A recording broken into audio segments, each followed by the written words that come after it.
ദൈവത്തിരുനാമത്തിന് മഹത്വം ഉണ്ടാവട്ടെ. അഭിവന്യ സക്കറിയാസ് അന്തോണിയോസ് തിരുമേനി, ഭദ്രാസന സെക്രട്ടറി ബഹുമാനപ്പെട്ട എം വൈദ്യനച്ചൻ,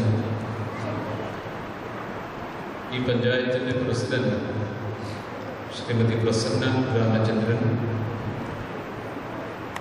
ബഹുമാനപ്പെട്ട കെ എം കോശി വൈദ്യനച്ചൻ, ഇടുക്കിയിൽ വന്നിരിക്കുന്ന ബഹുമാനപ്പെട്ട കെ ടി ജേക്കബ് അച്ചൻ, പാലോട് സന്തോഷ്, ഐക്കോണിൻ്റെ പ്രതിനിധിയായി ഇവിടെ എത്തിയിരിക്കുന്ന ശില്പ സൂസൻ,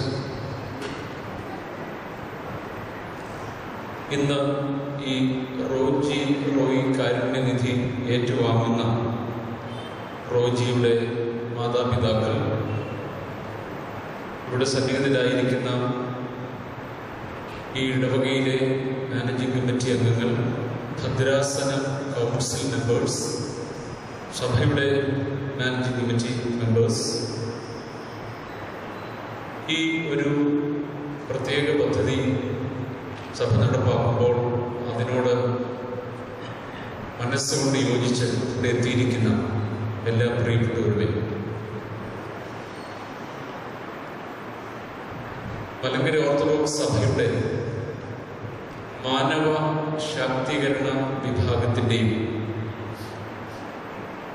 ഐക്കോൺ ചാരിറ്റീസിൻ്റെയും സംയുക്ത ആഭിമുഖ്യത്തിലാണ് ഇന്ന് ഈ പ്രോഗ്രാം ഇവിടെ ക്രമീകരിച്ചിട്ടുള്ളത്.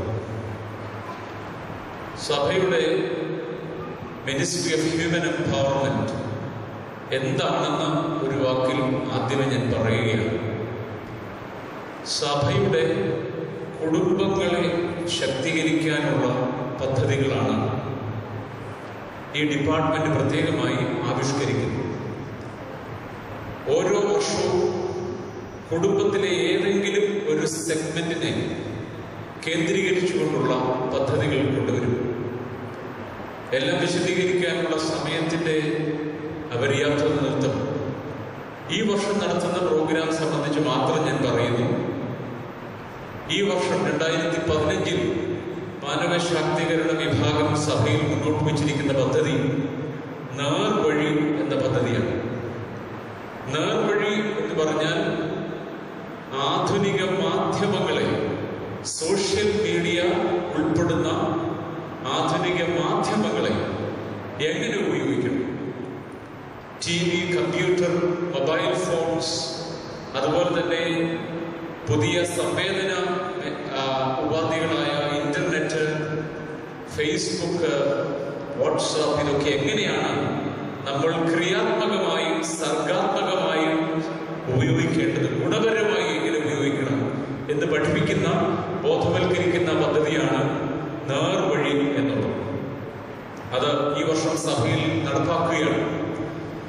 മാധ്യമങ്ങൾ തെറ്റാണെന്നോ ചീത്തയാണെന്നോ പഠിപ്പിക്കാനല്ല, മാധ്യമങ്ങൾക്ക് ഒത്തിരി നെഗറ്റീവ് ആസ്പെക്റ്റ് ഉണ്ട്. അതിനെ മാറ്റി നിർത്തി ഗുണപരമായി എങ്ങനെ നമുക്ക് മാധ്യമങ്ങളെ ഉപയോഗിക്കാൻ സാധിക്കുമെന്നാണ് ഈ പ്രത്യേക പദ്ധതി ഈ വർഷം പഠിപ്പിക്കുന്നത്. നമുക്കൊക്കെ കൂടുതൽ പരിചയം എന്ന് പറയുന്നത് എല്ലാ വർഷവും ഇങ്ങനെ പെരുന്നാൾ ആഘോഷിക്കുന്നതും കൊടിയേറ്റുന്നതും കൊടിയിറക്കുന്നതും പിന്നെ കുറച്ച് പടക്കം പൊട്ടിക്കുന്നതും ഒക്കെയാണ്. എന്നാൽ അതിൽ നിന്ന് കുറെ കൂടെ വ്യത്യസ്തമായി സഭാമക്കളെ ബോധവൽക്കരിക്കുന്ന, പ്രത്യേകിച്ചും വരുന്ന തലമുറയെ, യുവജനങ്ങളെ ബോധവൽക്കരിക്കുന്ന, അവരെ നേർപ്പാതയിലേക്ക് കൊണ്ടുവരാനുള്ള പരിശ്രമങ്ങൾ നടത്തുന്ന പദ്ധതികളാണ് ഈ ഡിപ്പാർട്ട്മെന്റ് ആവിഷ്കരിച്ച് നടപ്പാക്കിക്കൊണ്ടിരിക്കുന്നത്. ഒരു സന്തുലിതമായ മാധ്യമ സാക്ഷരത, ഒരു ബാലൻസ്ഡ് മീഡിയ ലിറ്ററസി എന്നുള്ളതാണ് ഈ വർഷത്തെ പ്രധാനപ്പെട്ട ചിന്താവിഷയം. ഇതോടൊപ്പം തന്നെ ഈ വർഷം നിങ്ങൾക്കറിയാം, ഈ പദ്ധതിയുടെ ഭാഗമായിട്ട് ഈ വർഷം ദുഃഖവെള്ളിയാഴ്ച ഒരു ദിവസത്തേക്ക് 24 മണിക്കൂറേക്ക് പ്രതീകാത്മകമായി മൊബൈൽ ഫോണുകളും TV, കമ്പ്യൂട്ടറും ഓഫ് ചെയ്യണം എന്ന ഒരു ആഹ്വാനം സഭ കൊടുത്തിരുന്നു. സൈബർ ഫാസ്റ്റ് എന്നാണ് നമ്മൾ അതിന് പേരിട്ടത്. അത് ന്യൂയോർക്ക് ടൈംസ് ഉൾപ്പെടെയുള്ള പത്രങ്ങൾ അത് റിപ്പോർട്ട് ചെയ്തിരുന്നു. ഒരുപക്ഷെ കേരളത്തിലുള്ള അത്രയ്ക്കും അതിന് പ്രാധാന്യം കിട്ടാതെ പോയെന്ന് എനിക്ക് തോന്നുന്നു. ന്യൂയോർക്ക് ടൈംസ് ഉൾപ്പെടെയുള്ള ഇന്റർനാഷണൽ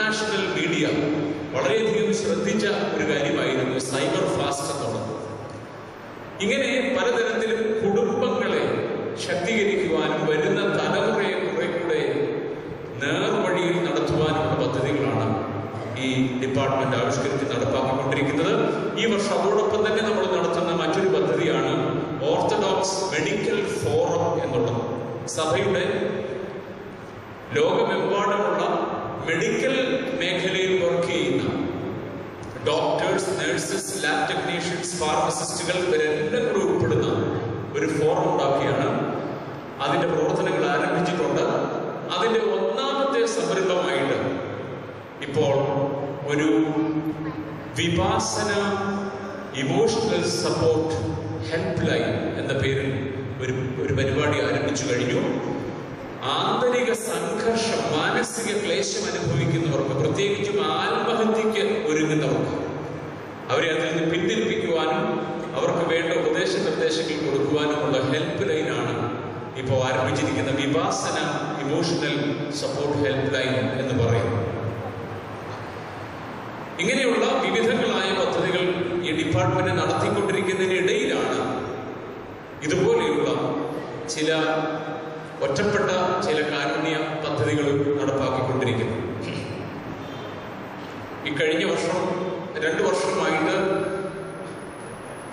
സഭയിൽ വളരെ ശക്തമായി നടപ്പാക്കിക്കൊണ്ടിരിക്കുന്ന ഒരു കാരുണ്യ പദ്ധതിയാണ് ഐക്വൺ ചാരിറ്റീസ് എന്ന സംഘടനയുമായി ചേർന്നുകൊണ്ട് നിർധനരായ വിദ്യാർത്ഥികളെ പഠിപ്പിക്കുക.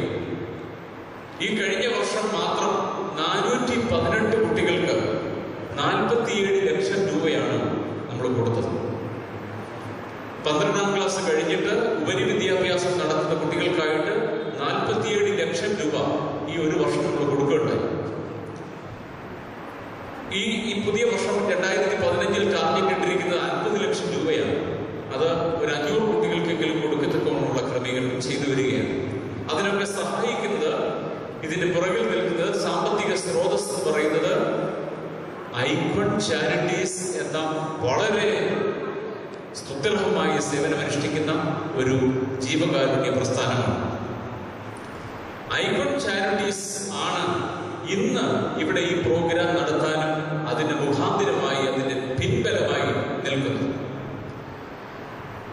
നമ്മുടെ എല്ലാവരുടെയും ഹൃദയത്തിന്റെ കോണിൽ ഒരു നൊമ്പരമായിട്ട് അവശേഷിക്കുന്ന ഒരാളാണ് റോജി റോയ്. ഈ ഇടവക അംഗമായിരുന്ന റോജി കഴിഞ്ഞ 5-6 മാസം മുമ്പ് വളരെ ദാരുണമായിട്ട് മരണപ്പെട്ടു. അത് സംബന്ധിച്ചുള്ള ഒത്തിരി ദുരൂഹതകൾ ഇപ്പോഴും നിലനിൽക്കുന്നു. അത് സംബന്ധിച്ച് ഒത്തിരി ചർച്ചകൾ നിയമസഭയിൽ പോലും ഇവിടുത്തെ ബഹുമാനപ്പെട്ട MLA അത് അവതരിപ്പിച്ച് നടത്തുകയുണ്ടായി. അതേ തുടർന്ന് ഇവിടെ ആക്ഷൻ കൗൺസിൽ രൂപീകരിക്കുകയും അതിന്റെ നടപടികൾ മുന്നോട്ട് കൊണ്ടുപോവുകയും ചെയ്യുമെന്നാണ് ഞാൻ വിശ്വസിക്കുന്നത്.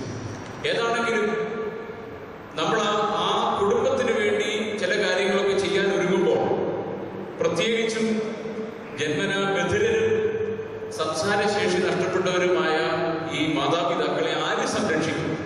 ഇവർക്കുള്ള മുന്നോട്ടുള്ള ഉപജീവന മാർഗം എന്ത് എന്നതിനെ പറ്റി സഭ ഉറക്കെ ചിന്തിച്ചിട്ടുണ്ട്. പലപ്പോഴും പലരും ചിന്തിക്കും സഭ ഇതൊന്നും ശ്രദ്ധിക്കാറില്ല. ഇങ്ങനെയൊക്കെയുള്ള സംഭവങ്ങൾ വരുമ്പോൾ സഭ ഇങ്ങനെ കൈയും കെട്ടി കണ്ണും പൂട്ടിയിരിക്കുകയാണെന്നൊരു ചിന്ത ചിലർക്കൊക്കെ ഉണ്ട്. അങ്ങനെയല്ല.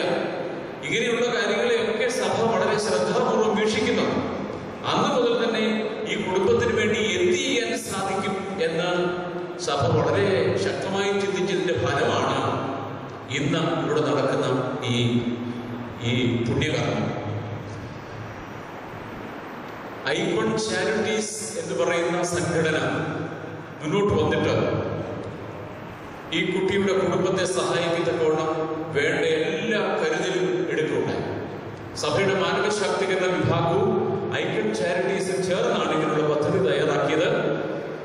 ഐക്വൺ ചാരിറ്റീസ് ചെയ്തത് ഈ വർഷം നോമ്പ് ആരംഭിച്ചപ്പോൾ നോമ്പിന്റെ 1-ാം ദിവസം ഈ പദ്ധതി ലോഞ്ച് ചെയ്തിട്ട് പറഞ്ഞു, നോമ്പിന്റെ 40 ദിവസങ്ങൾ കൊണ്ട് നമുക്ക് ഈ കുട്ടിക്ക് വേണ്ടി 10 ലക്ഷം രൂപ സമാഹരിക്കണം എന്ന് പറഞ്ഞു. അതനുസരിച്ച് ഇന്റർനെറ്റിൽ അതിന്റെ പരസ്യങ്ങളൊക്കെ കൊടുത്തു. 40 ദിവസം കൊണ്ട് 10 ലക്ഷം രൂപ സമാഹരിക്കണം എന്നുള്ള ടാർഗറ്റ് അനുസരിച്ച് മുന്നോട്ട് നീങ്ങിയപ്പോൾ കേവലം 6 ദിവസം കൊണ്ട് 10 ലക്ഷം രൂപ ആ അക്കൗണ്ടിലേക്ക് വരികയുണ്ടായി. എന്ന് മാത്രമല്ല, ആ സമയത്ത് 6 ദിവസം കൊണ്ട് ഈ അക്കൗണ്ട് നമ്മൾ അടച്ചപ്പോൾ അനേകം പേര് വിളിച്ചു പറയാൻ തുടങ്ങി, ഞങ്ങൾക്ക് തരണം, ഞങ്ങൾക്ക് തരണം എന്ന് പറഞ്ഞു. വീണ്ടും ഫെബ്രുവരി 28 വരെ അത് ഓപ്പൺ ചെയ്ത് ഇടുകയായിരുന്നു. അതുവഴിയായിട്ട് 10 ലക്ഷം രൂപ ആഗ്രഹിച്ചിടത്ത് 13 ലക്ഷം രൂപ നമുക്കതിനു വേണ്ടി ഐക്കൺ ചാരിറ്റീസ് റേസ് ചെയ്ത് തരികയാണ് ചെയ്തത്. അതോടൊപ്പം ദുബായ് സെന്റ് തോമസ് കത്തീഡ്രലിലെ യുവജന പ്രസ്ഥാനം 2 ലക്ഷം രൂപ ഇവിടെ നേരത്തെ നൽകിയുണ്ടായി. പരിശുദ്ധ ബാബ തിരുമേനിയുടെ പ്രത്യേക ആഗ്രഹം അനുസരിച്ച് തിരുമേനി 1 ലക്ഷം രൂപ ഈ കുടുംബത്തിന് നൽകിയുണ്ടായി. ഇതെല്ലാം കൂടെ കൂട്ടി 16 ലക്ഷം രൂപയാണ് ഈ കുടുംബത്തിന് വേണ്ടി സഭ നൽകുന്നത്. അതൊരു സ്ഥിര നിക്ഷേപമായിട്ട് ഇടുകയാണെങ്കിൽ നിശ്ചയമായിട്ടും ഈ കുടുംബത്തിന് ഇവരുടെ മരണം വരെ പട്ടിണിയില്ലാതെ മറ്റു പ്രശ്നങ്ങളില്ലാതെ ജീവിക്കത്തക്കോടുള്ള ക്രമീകരണം സഭ ചെയ്യുകയാണ്. ഇത് കൂടാതെ ഈ കുടുംബത്തിലെ റോജിയുടെ ഇളയ സഹോദരൻ റോബിന് 12ാം ക്ലാസ് വരെ പഠിക്കുവാനുള്ള എല്ലാ ക്രമീകരണവും സഭ ചെയ്തിട്ടുണ്ട്. ഒരു വർഷം 20,000 രൂപ വീതം കൊടുക്കത്തക്കോണം അതും ക്രമീകരണം ഉണ്ടാക്കിയിട്ടുണ്ട് എന്നുള്ള കാര്യം അറിയിക്കുകയാണ്. ഈ കാര്യം എല്ലാവരെയും അറിയിക്കേണ്ടതുണ്ടോ എന്ന് ചോദിച്ചാൽ ചിലർക്ക് ചോദിക്കാറുണ്ട്, ഇതൊക്കെ എല്ലാവരും ലോകത്തിൽ വിളിച്ചു പറയേണ്ട ആവശ്യമുണ്ടോ? ലോകത്ത് വിളിച്ചു പറയാൻ വേണ്ടിയല്ല ഇത്. ഇങ്ങനെ ഒരു ഫംഗ്ഷൻ ഇവിടെ നടത്തുന്നതിന്റെ ഉദ്ദേശം ഇതിന് പബ്ലിസിറ്റി കൊടുക്കാൻ വേണ്ടിയല്ല. നമ്മൾ എന്ന് പത്രത്തിൽ വായിക്കുന്ന എന്താണ്? പീഡനത്തിന്റെ കഥയും കാലുവാരിയ കഥയും പലപ്പോഴും മീഡിയയിൽ കാണുന്ന പരസ്യമായ തെറിവിളിയൊക്കെയാണ്. ഇത് കണ്ടാണ് ഈ ലോകത്തെ കുഞ്ഞുങ്ങളൊക്കെ വളരുന്നത്. എന്നാൽ അങ്ങനെയല്ല. ഈ ലോകത്ത് നന്മയുടെ അങ്കുരങ്ങളും അംശങ്ങളും ഇപ്പോഴും നിലനിൽക്കുന്നുണ്ട്. ഒത്തിരി നല്ല മനുഷ്യർ ഈ ലോകത്തുണ്ട്. നന്മയ്ക്ക് വേണ്ടി പാടുപെടുന്നവരും നന്മയ്ക്ക് വേണ്ടി ഉത്സാഹിക്കുന്നവരും ഒത്തിരി പേരുണ്ട് എന്ന് ഈ സമൂഹത്തിലേക്കൊന്നും ഒരു സന്ദേശം കൊടുക്കേണ്ടതുണ്ട്. അതുകൊണ്ടാണ് ഇത്രയും ഒരു വലിയ മഹത് കാര്യം ചെയ്തപ്പോൾ അത് 4 പേരെ അറിയിക്കണം എന്ന് സഭ ആഗ്രഹിച്ചത്. ഈ തുടർന്നും ഇങ്ങനെയുള്ള അനേകം കാര്യങ്ങൾക്ക് കൈത്താക്കൾ നൽകുവാൻ അതിലൂടെ സാധിക്കുമെന്നാണ് വിശ്വസിക്കുന്നത്. ഞാൻ ദീർഘമായിട്ട് ഇതിനെപ്പറ്റി സംസാരിക്കുന്നില്ല. എൻ്റെ കർത്തവ്യം ഇവിടെ എത്തിയിരിക്കുന്ന എല്ലാവർക്കും സ്വാഗതം ആശംസിക്കുക എന്നുള്ളതാണ്. ഇന്ന് ഈ യോഗത്തിലെ ഏറ്റവും പ്രധാനപ്പെട്ട അതിഥിയായിട്ട് എത്തേണ്ടത് പരിശുദ്ധ കാതോലിക്ക ബാബ തിരുമേനിയായിരുന്നു. തിരുമേനിക്ക് ഇന്നലെ വൈകിട്ട് ദേഹാസ്വാസ്ഥ്യം ഉണ്ടായതിനെ തുടർന്ന് അദ്ദേഹത്തെ പരുമല ഹോസ്പിറ്റലിൽ അഡ്മിറ്റ് ചെയ്തിരിക്കുകയാണ്. അതുകൊണ്ട് പരിശുദ്ധ ബാബ തിരുമേനിക്ക് ഇന്നിവിടെ എഴുന്നള്ളാൻ സാധിക്കുന്നില്ല എന്നുള്ളത് ഖേദപൂർവ്വം അറിയിക്കുന്നു. തിരുമേനിയുടെ അസാന്നിധ്യത്തിൽ ഏതാണെങ്കിലും നമുക്കിവിടെ ഈ ഭദ്രാസനത്തിന്റെ മെത്രാപ്പൊലീത്ത അഭിമന്യ സക്കറിയാസ് മാർ അന്തോണിയോസ് തിരുമേനിയും ഉണ്ടല്ലോ.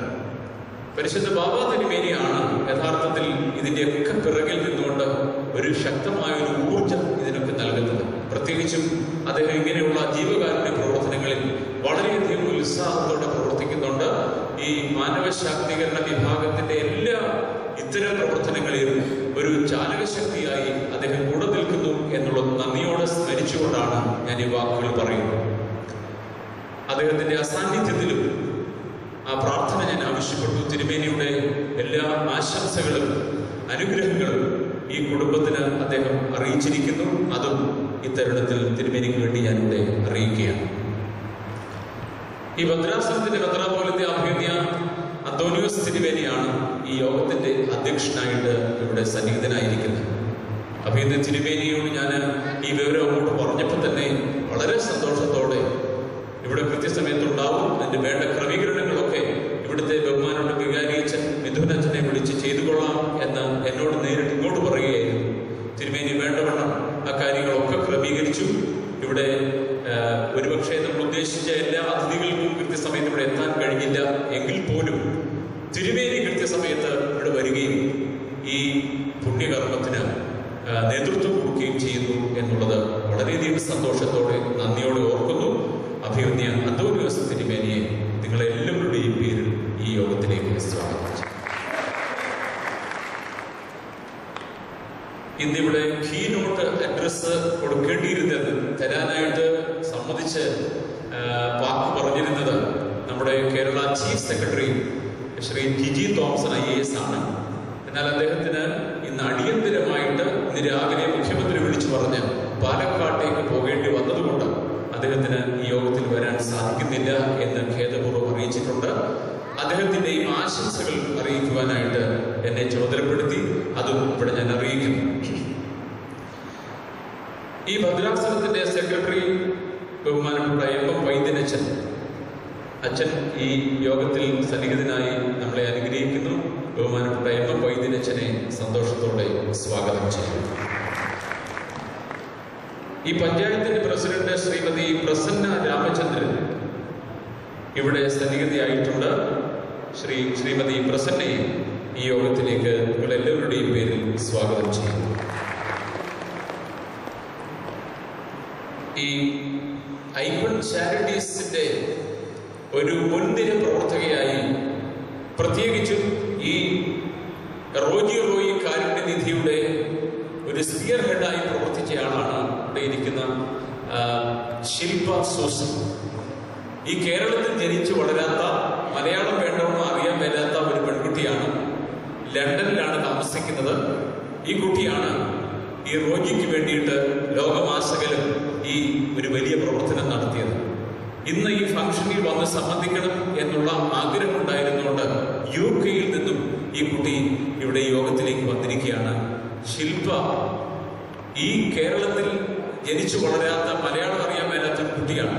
എങ്കിലും ഇങ്ങനെ മലയാളത്തിലെ ഒരു പെൺകുട്ടിക്ക് ഒരു ദുര്യോഗമുണ്ടായി എന്നറിഞ്ഞപ്പോൾ അതിനോട് വളരെ ശ്രദ്ധാപൂർവം പ്രതികരിക്കുകയും വേണ്ടവണ്ണം ഈ ലോകം മുഴുവനും ഇന്റർനെറ്റിലൂടെ വേണ്ട പ്രചാരണം നടത്തുകയും ചെയ്ത് നമ്മെ അനുഗ്രഹിച്ച ഒരു കുട്ടിയാണ് ശില്പ സൂസൻ ഈപ്പൻ. നമ്മുടെ എല്ലാവരുടെയും പേരിൽ ശില്പയെ ഈ യോഗത്തിലേക്ക് സ്വാഗതം.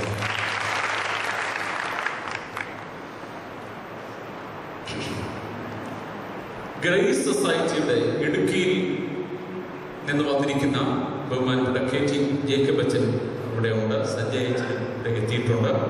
ഈ രണ്ടച്ഛന്മാരെയും പ്രത്യേകമായിട്ട് ഈ യോഗത്തിലേക്ക് സ്വാഗതം ചെയ്യുന്നു.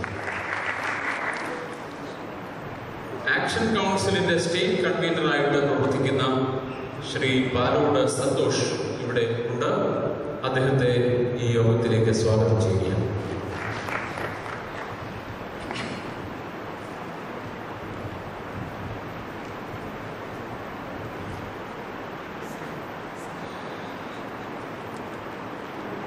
നമ്മുടെ ഈ പഞ്ചായത്തിന്റെ വൈസ് പ്രസിഡന്റ്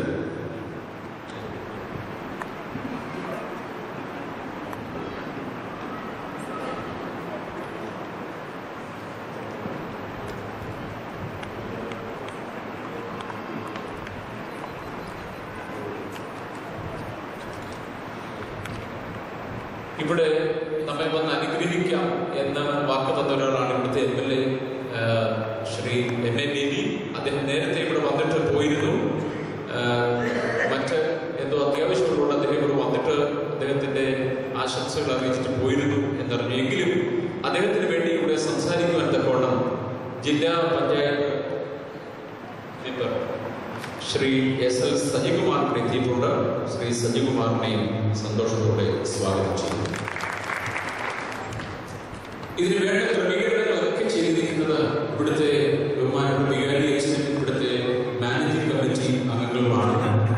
അവരെ സന്തോഷത്തോടെ ഓർക്കുന്നു. അച്ഛനെയും ഈ ഇടവകയുടെ ചുക്കാൻ പിടിക്കുന്ന ഭരണസമിതി അംഗങ്ങളെയും ഈ യോഗത്തിലേക്ക് സ്വാഗതം ചെയ്യുന്നു. വിവിധ സ്ഥലങ്ങളിൽ നിന്ന് ബഹുമാനപ്പെട്ട അച്ഛന്മാര് ഇവിടെ വന്നിട്ടുണ്ട്. ഇങ്ങനെ സഭ ഒരു വലിയ കാര്യം ചെയ്യുമ്പോൾ അതിന് വേണ്ട കൈതാങ്ങൽ തരുവാനും പ്രാർത്ഥന അർപ്പിക്കുവാനും വന്നിരിക്കുന്ന എല്ലാ അച്ഛന്മാരെയും സന്തോഷത്തോടെ സ്വാഗതം ചെയ്യുന്നു.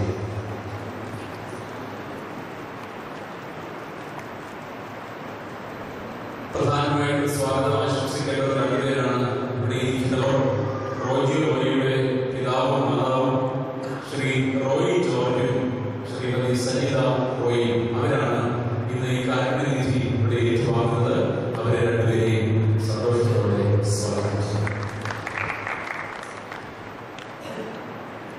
ഈ ഭദ്രാസനത്തിന്റെ കൗൺസിൽ മെമ്പേഴ്സ്, അതുപോലെ തന്നെ സഭ മാനേജിംഗ് കമ്മിറ്റി അംഗങ്ങളും ഒക്കെ ഇവിടെ വന്നിട്ടുണ്ട്. അവരുടെ സാന്നിധ്യത്തിലും പ്രാർത്ഥനയും സഹകരണത്തിലും വളരെ ഹൃദയത്തിന്റെ ഭാഷയിൽ നന്ദി രേഖപ്പെടുത്തിക്കൊണ്ട് അവരെ എഴുതുകയും സ്വാഗതം ചെയ്യുന്നു. മാധ്യമ സുഹൃത്തുക്കൾ ഇവിടെയുണ്ട്. മാധ്യമങ്ങൾ ഒരു തരത്തിൽ പറഞ്ഞാൽ ഈ വാർത്തയ്ക്ക് വലിയ പ്രാധാന്യമാണ് നൽകിയത്. ഇന്നത്തെ പത്രങ്ങളാണെങ്കിൽ എല്ലാ എഡിഷനിലും മിക്കവാറും എല്ലാ പത്രങ്ങളും ഈ വാർത്ത കൊടുത്തിരുന്നു.